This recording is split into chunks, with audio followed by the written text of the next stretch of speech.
Are you sensitive to ridicule? Do your cheeks burn when people put you down? Does mockery make you angry, flustered, panicky, painfully self-conscious? When others laugh at you or belittle you, do you feel hatred for them and pity for yourself? A friend of mine quit drinking once. However, he couldn't resist hanging around gin mills. He stood at the bar and drank soda. One day, a guy at the bar said to him, "What are you, a broad? Can't you drink like a man?" The other guys at the bar laughed. My friend couldn't take the ridicule. He knew he was an alcoholic and he knew he shouldn't drink, but he couldn't tolerate mockery.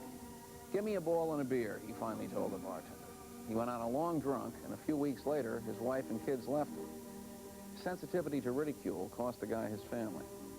He finally made it back to Alcoholics Anonymous, but he paid a terrible price. There are a million instances like this. We have all experienced the awful discomfort of being laughed at derisively. Sometimes we've handled it well, and sometimes we haven't.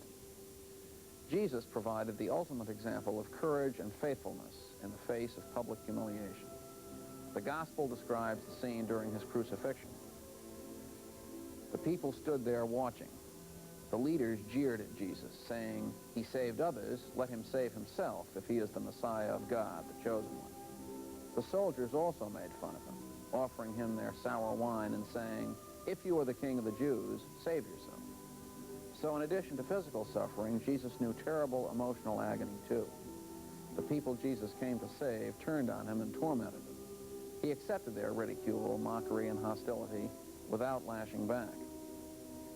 The put-downs today sometimes come from unexpected sources, making it difficult for followers of Jesus to know how to react. Ironically, certain church professionals are sometimes guilty of a smug, supercilious, holier-than-thou attitude toward their fellow Christians. These alleged Christian leaders tend to a haughty disdain for the rabble in the pews. They have an ugly tendency to bully the ordinary churchgoer. The ordinary churchgoer who doesn't share their enlightened and exalted views on everything from foreign policy to homosexuality.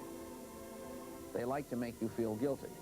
They hint that you are reactionary, ignorant, intolerant, uninformed, prejudiced, narrow-minded, uptight. It is easier and simpler to ignore evil rather than confront it. For instance, alcoholics like my friend should stay out of saloons. Then nobody can bully them into drinking. A teenager whose peers jeer at him or her for refusing to smoke pot or drink beer should simply avoid that particular group of peers. They can't bother you if you aren't around. The thought of Jesus is always heartening. Even one of the criminals being crucified with Jesus joined in ridiculing the Son of God. "Aren't you the Messiah? Then save yourself and us," he mocked. But the other criminal rebuked him. "Have you no fear of God, seeing you are under the same sentence?" The good thief said, "We deserve it after all. We are only paying the price for what we've done. But this man has done nothing wrong." The good thief turned to Jesus and said, "Remember me when you enter upon your reign." And Jesus replied with words that have strengthened and consoled martyrs and saints and ordinary Christians down through the centuries who have known rejection and ridicule. "I assure you, this day you will be with me in paradise."